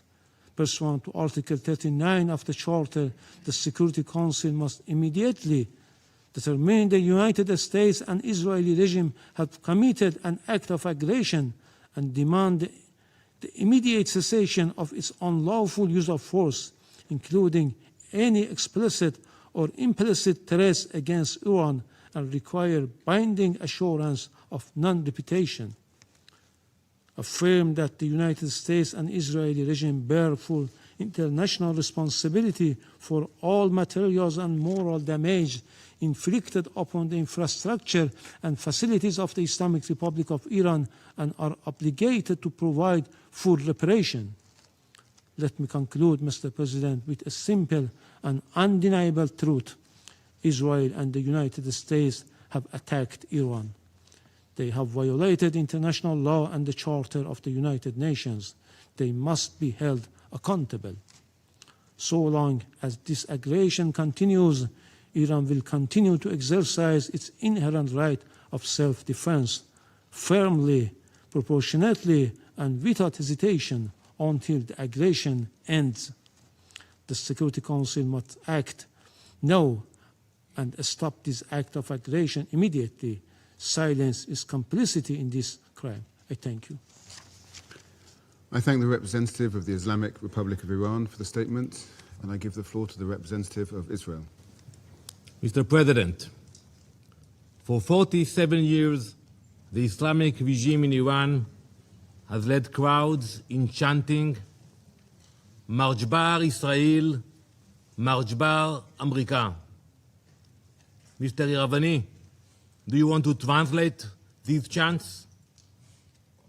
Your leaders have been chanting it for years in public events, in your parliament. March Bar Israel, March Bar America. They mean death to Israel, death to America.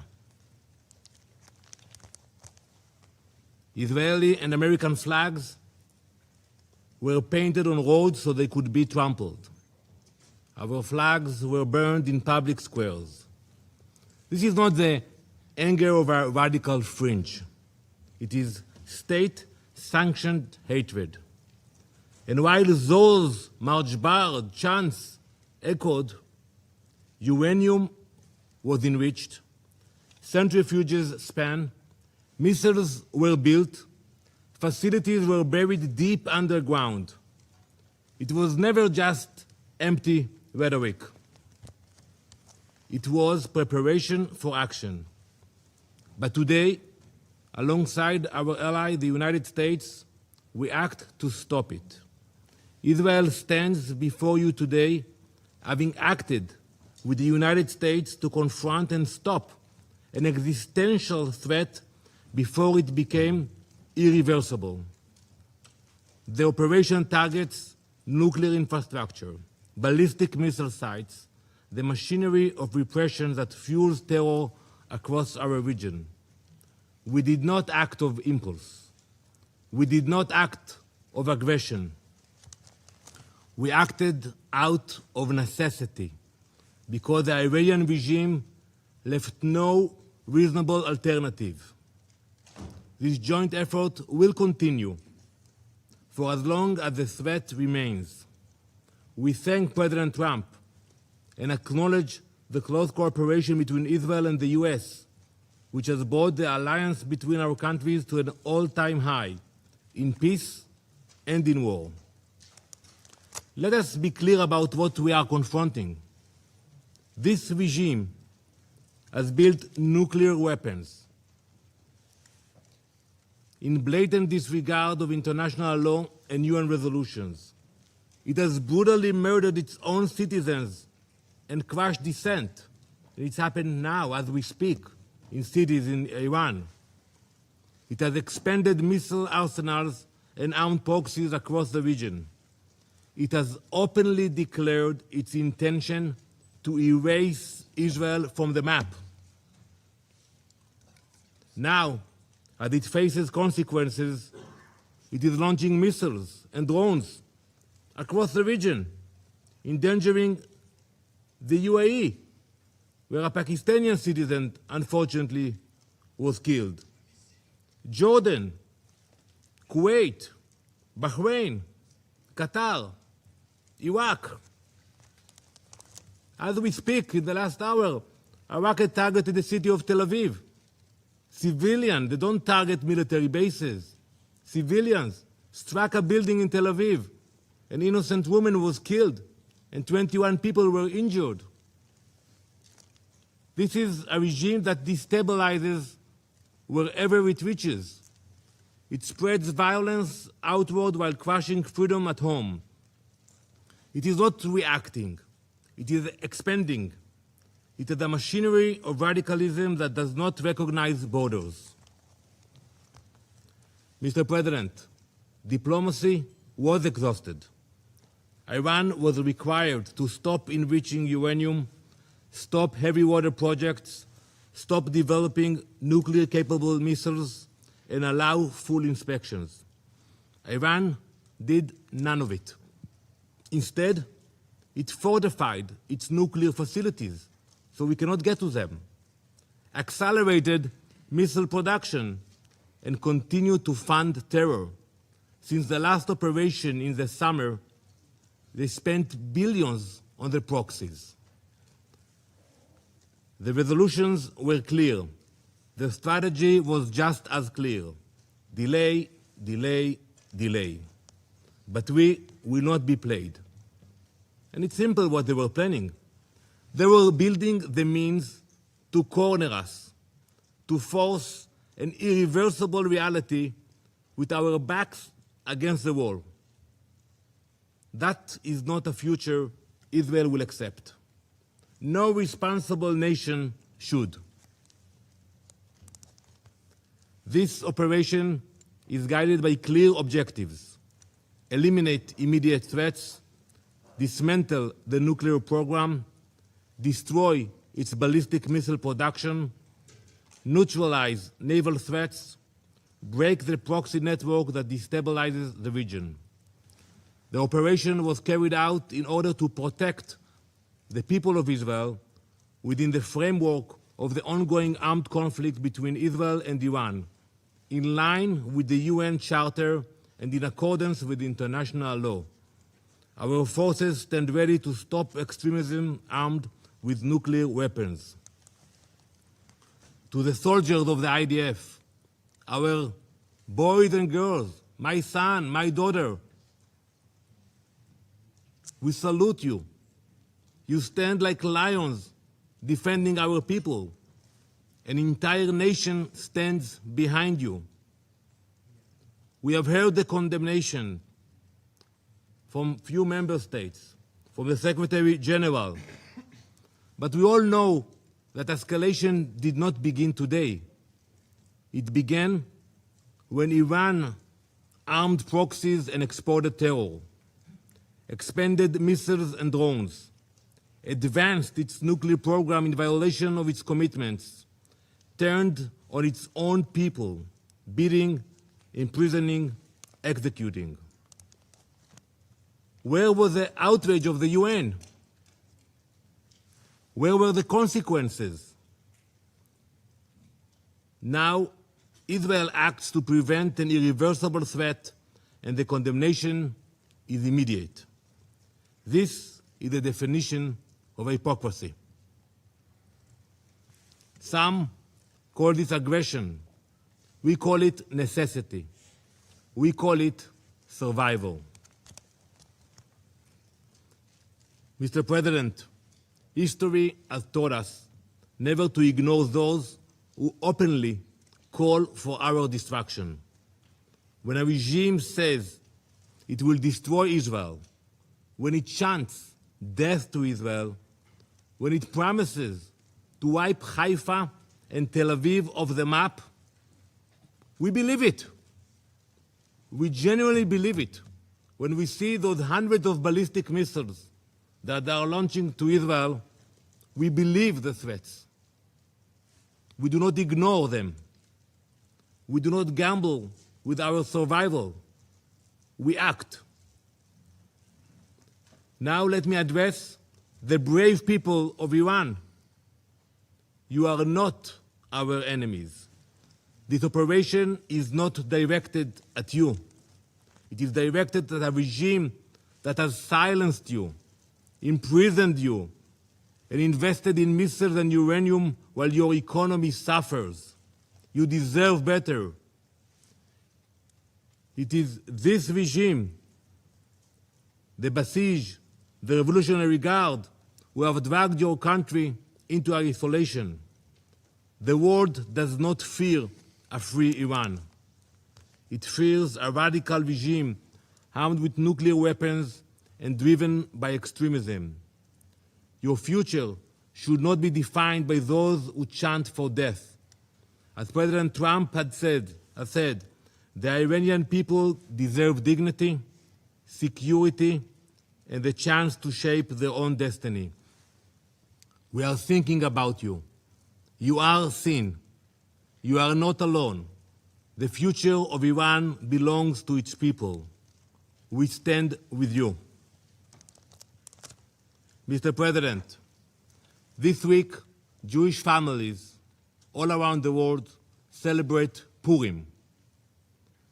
Many Israelis will do so now in a bomb shelter. The story of Purim happened more than 2,500 years ago, in the same place, in ancient Persia. An evil minister by the name of Haman sought to wipe out the Jewish people. And it began with words, with chants. It became a decree. It could have become a genocide. But Queen Esther refused to remain silent. She stepped forward, she spoke up, she acted before it was too late. That is the lesson we learned. It is not only an ancient lesson, it is a modern one.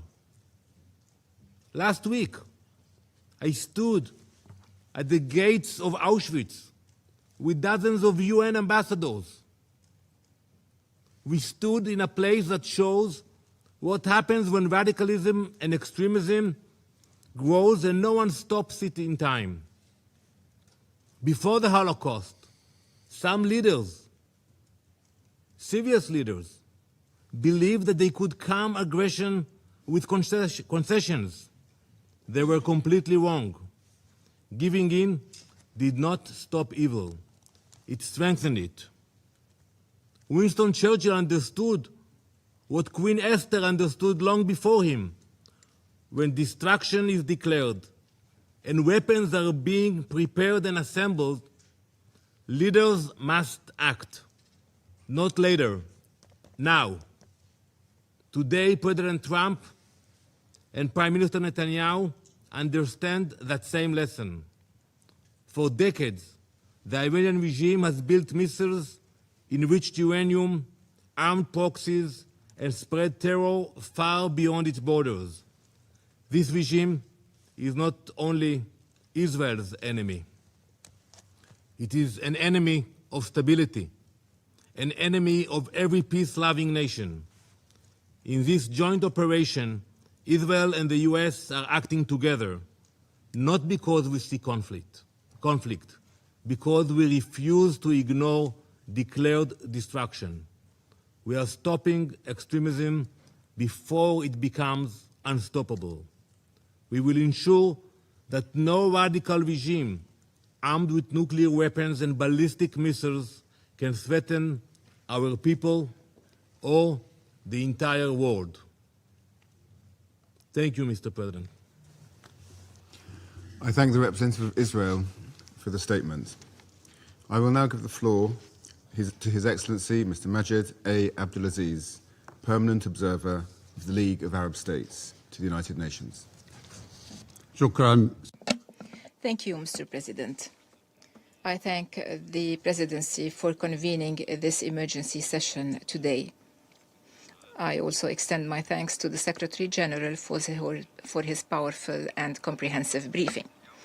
The Security Council convenes today at a pivotal moment in the history of the United Nations, a moment that unfortunately represents a glaring failure of the multilateral international system, a failure the League of Arab States has long warned against.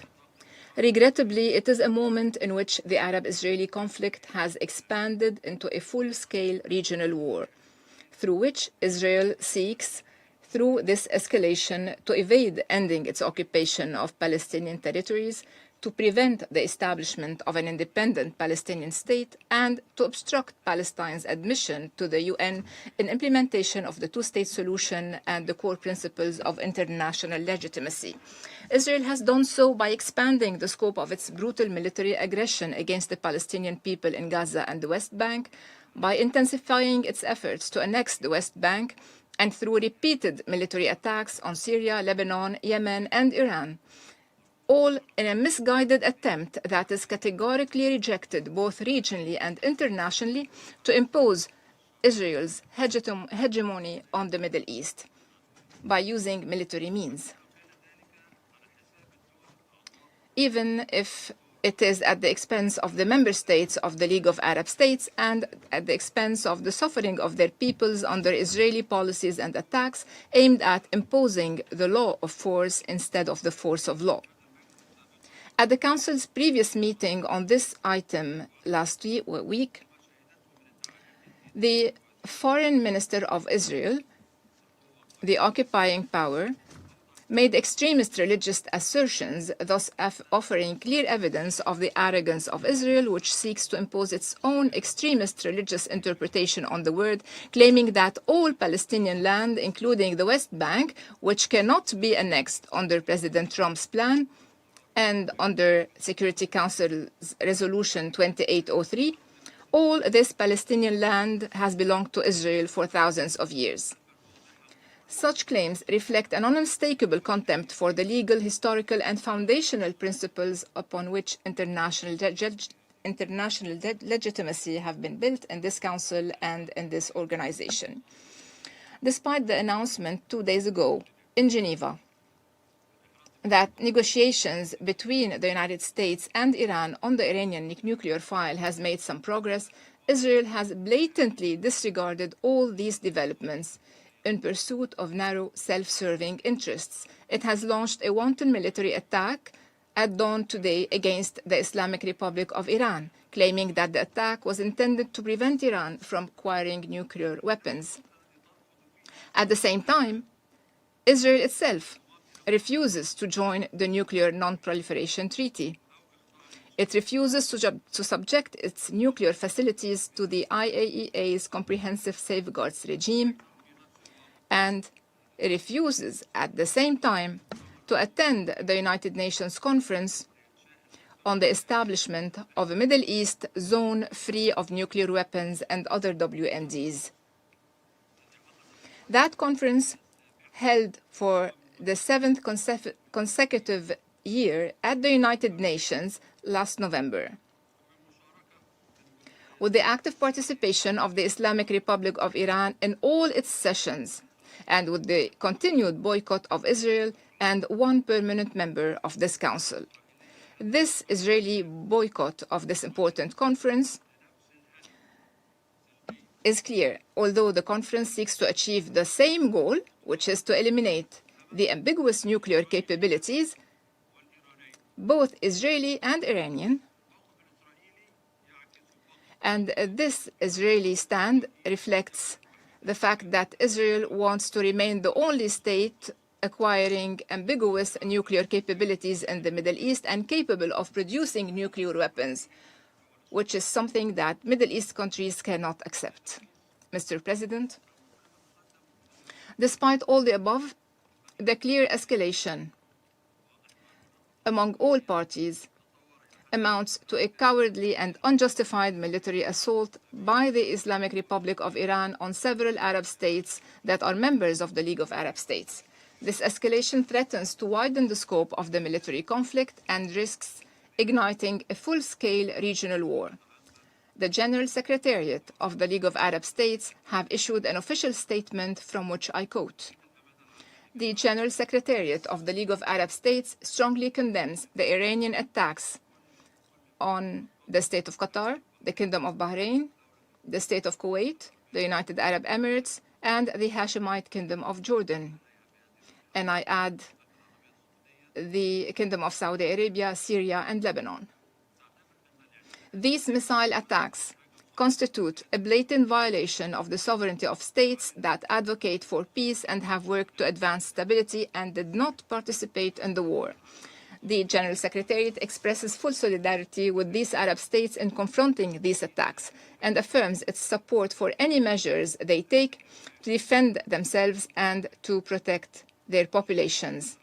The Secretariat stresses that Arab states have taken clear positions regarding the Iranian crisis by rejecting military action against Tehran. Several Arab states exerted tremendous efforts to further mediation and to prevent the escalation we are witnessing today. The General Secretariat is deeply concerned by the grave dangers posed by the current situation in the region. It calls upon all influential parties in the international community to act immediately to de-escalate as quickly as possible, to prevent the expansion of regional instability and violence, and return immediately to dialogue. End of quote. In conclusion, Mr. President, The League of Arab States joins the Secretary General of the United Nations in urging all states to respect their obligations under international law, including the UN Charter, which clearly prohibits the threat or use of force against the territorial integrity or political independence of any state, and prohibits any use of force inconsistent with the purposes and principles of the United Nations, especially when it involves attacking nuclear facilities, which could have catastrophic consequences for entire populations. The League also joins the United Nations in calling for an immediate cessation of hostilities and de-escalation to prevent a wider regional conflict that would have dire repercussions for regional stability in the Middle East. From this standpoint, the League of Arab States urges the Security Council, particularly with the United States assuming the Council's presidency beginning tomorrow, to lead the collective security regime to immediately halt military operations and to return to negotiations on all tracks, inspired by the positive momentum generated by last week's Board of Peace meeting and by the role of President Trump in advancing global peace, and in full respect for the established mechanisms of the multilateral international system, far from any geopolitical confrontations that will only prevent us from achieving global peace. Thank you, President. I thank His Excellency Mr. Abdulaziz for the statement. The representative of the United States has asked for the floor to make a further statement. Yeah, thank you, Mr. President. I wish to exercise my right of reply to the so-called representative of the Iranian regime. The United States strongly rejects this ridiculous and frankly farcical assertion that U.S. actions are inconsistent with international law. For 47 years, the Iranian regime has chanted, quote, "Death to America," at every turn, at every opening of its parliament. It has sought to eradicate the state of Israel. It has waged an unending campaign of bloodshed and mass murder. It is responsible for a series of unprovoked armed attacks targeting the United States and Israel, violations of the UN Charter, and threats to international peace and security across the Middle East. It has even attempted to assassinate the U.S. President, President Trump. It has done so not only directly, but through its proxies, seeking to hide and mask its bad actions while publicly claiming to be a victim. Iran's menacing activities directly endanger the United States, our troops, our bases overseas, our partners, our allies around the world. The United States has made every effort to negotiate a peaceful resolution of this conflict with Iran. But Iran has failed to take that opportunity. So in close coordination with the government of Israel, the United States has taken lawful actions to address these threats in line with Article 51 of the Charter of the United Nations. And Mr. President, I'll just say on a final note, you know who is not complaining tonight? You know who is not citing the vagaries of international law? You know who is celebrating in the streets around the world? The Iranian people. Mr. President, maybe, perhaps just maybe, they will finally be free. I thank you. I thank the representative of the United States for the statement. The representative of Bahrain has also asked for the floor to make a further statement. I give them the floor. Thank you, Mr. President. I apologize for taking the floor once again. I would like to reread a paragraph from the statement of the GCC countries, Jordan and Syria. Accurately, it is as follows, and I quote, "As we have pointed out in the letter addressed to you today, a number of Iranian missile attacks have targeted today the UAE, the Kingdom of Saudi Arabia, the State of Qatar, the State of Kuwait, and my country, the Kingdom of Bahrain, and the Hashemite Kingdom of Jordan and the Syrian Arab Republic in a flagrant violation of the sovereignty and territorial integrity of these countries. I thank you.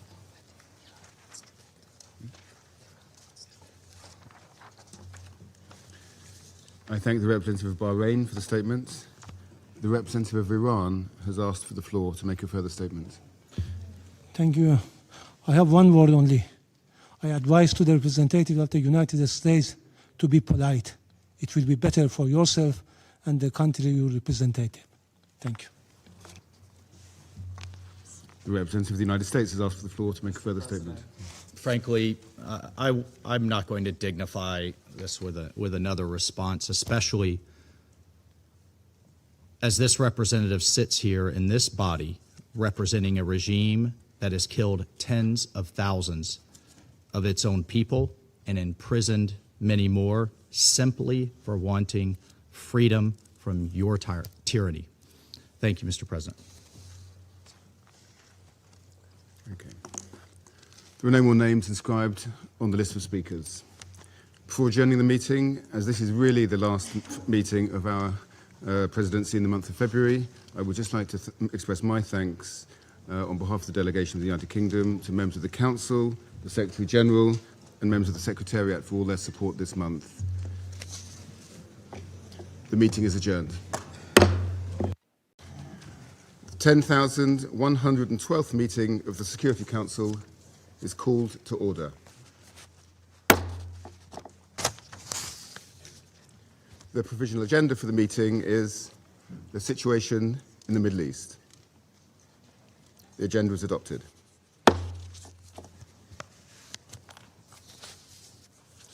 In accordance with Rule 37 of the Council's Provisional Rules of Procedure, I invite the representatives of the Islamic Republic of Iran and Israel to participate in this meeting.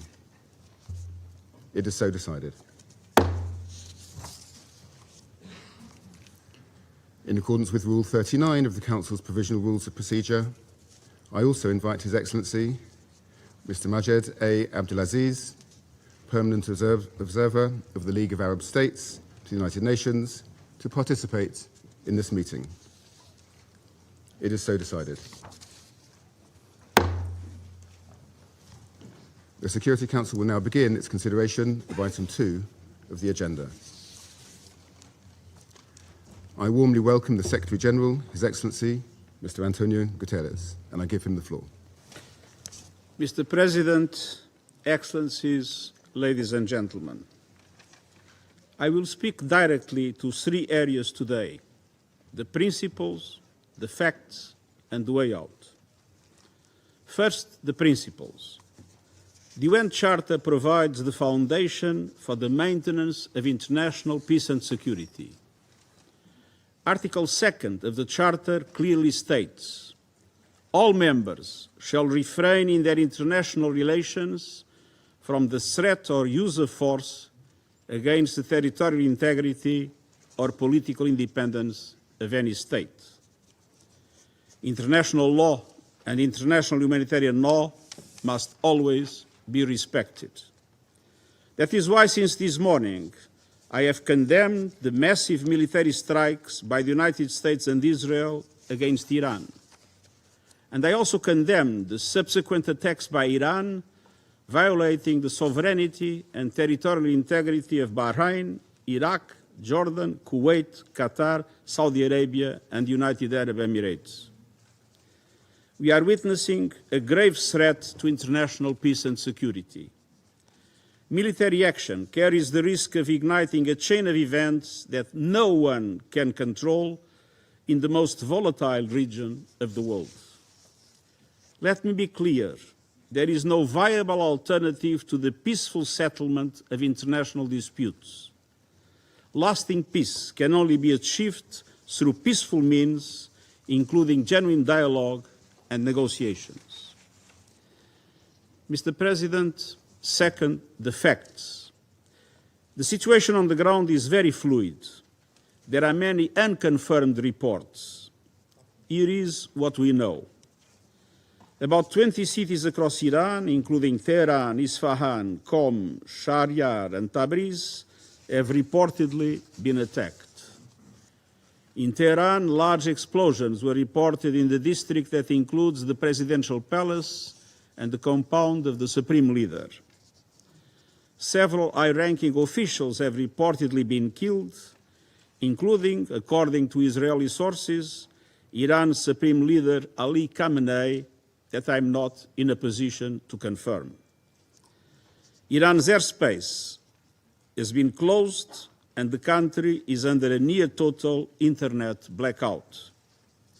The attacks have reportedly caused significant civilian casualties. According to Iranian media, an airstrike killed at least 85 people and injured many more at a girls' school in Minab, Hormozgan province, and the school in Tehran was also reportedly hit, causing 2 deaths. Mr. President, military action is expanding rapidly across the region, creating an increasingly volatile and unpredictable situation and heightening the risk of miscalculation. According to Israeli sources, 89 people have been injured in Iran's subsequent strikes on Israel, and there were also impacts in the occupied West Bank. Iran has announced that in reaction to US and Israeli airstrikes, it targeted US military assets in the region. These strikes have reportedly hit civilian areas and infrastructure in the countries that I have already mentioned. Indirect impact of falling debris was also reported in Lebanon and Syria. Most Gulf states successfully intercepted the Iranian strikes. However, the UAE reported that 1 civilian was killed by debris from an intercepted missile. In Iraq, there are reports of drone and missile attacks from both sides. There are also reports that Iran is closing the Strait of Hormuz for international shipping. Mr. President, the US and Israel attacks occurred following the 3rd round of indirect talks between the US and Iran mediated by Oman.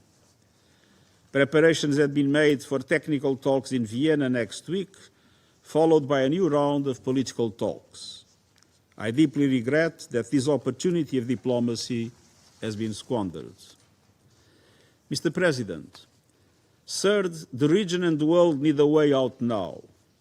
I call for de-escalation and an immediate cessation of hostilities. The alternative is a potential wider conflict with grave consequences for civilians and regional stability. I strongly urge all parties to return immediately to the negotiating table, notably on the Iran nuclear program. I note that the US President has reportedly talked with leaders of Saudi Arabia, Qatar, and the United Arab Emirates.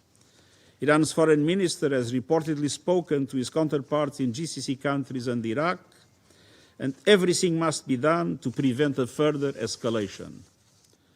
To this end, I call on all member states to strictly uphold their obligations under international law, including the UN Charter, to respect and protect civilians in accordance with international humanitarian law, and to ensure nuclear safety.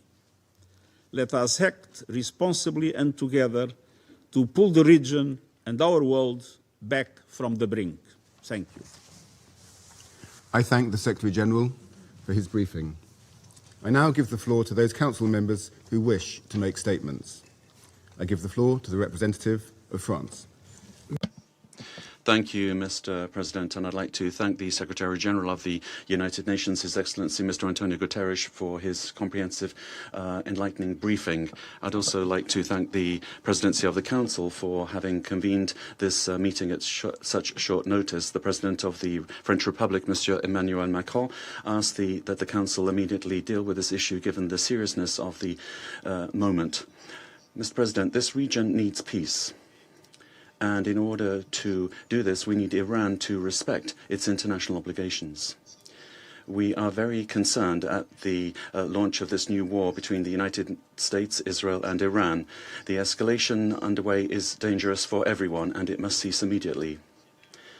Faithful to principles and attachment to the United Nations, France calls for de-escalation, and we would recall that respect for international law is the condition for stability and long-term security in the region and throughout the world.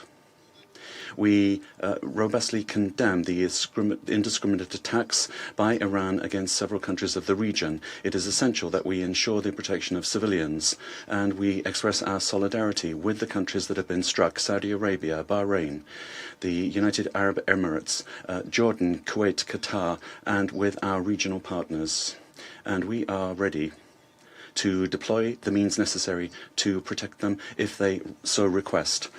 We will take all measures necessary to ensure the security of our citizens in the Middle East.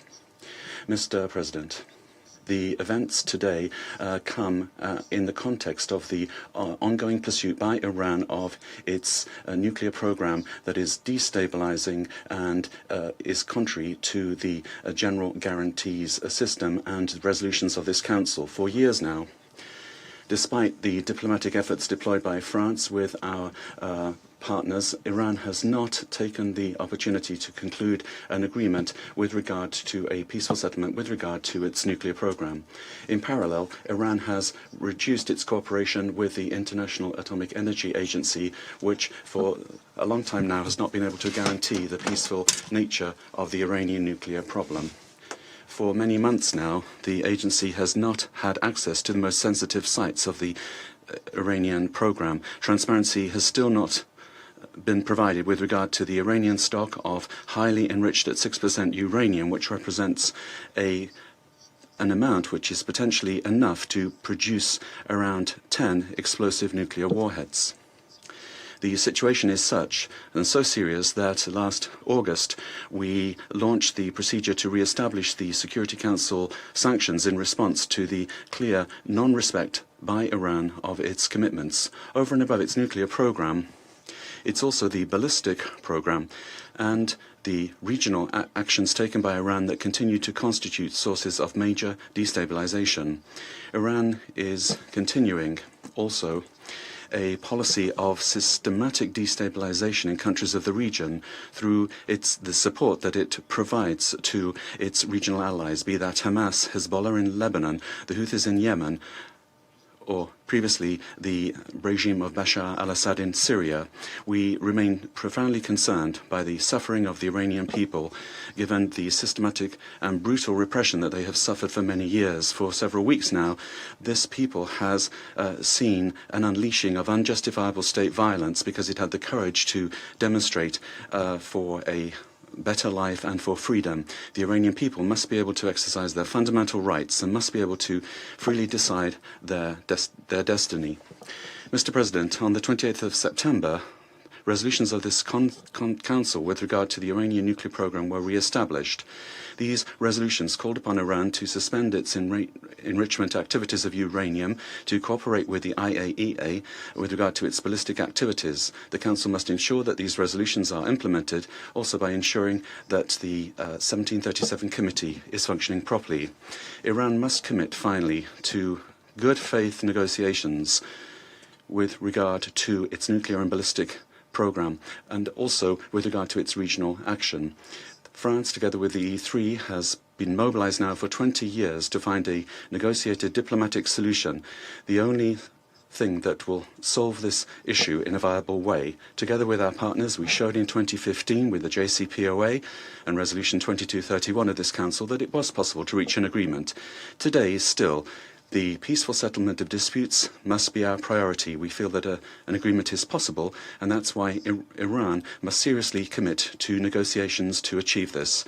We will remain available together with our partners to find a robust, verifiable and lasting solution that will guarantee that Iran never has a nuclear weapon. At this serious time, the Council must come together to call for de-escalation for respect of international law and search for a negotiated solution in order to re-establish lasting peace in the region. Thank you.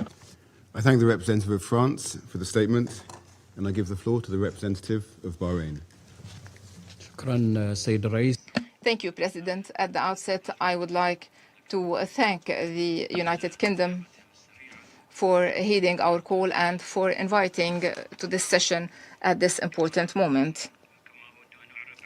I also extend our appreciation to His Excellency the Secretary General for his briefing and for the information regarding the recent events and the repercussions on regional and international peace and security.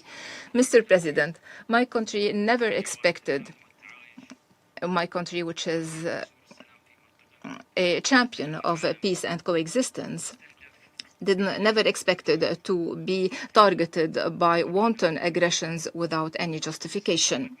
On behalf of the government of the Kingdom of Bahrain, my country strongly condemns the missile attacks targeting vital facilities and residential areas inside the Kingdom of Bahrain on Saturday. They were launched by the Islamic Republic of Iran, which confirmed its responsibility for these cowardly attacks. These attacks are a violation of our sovereignty and territorial integrity and the safety of our people, and they represent an indirect and unjustified attack that violates flagrantly international law, the UN Charter. It is also a grave threat to international and regional peace and security.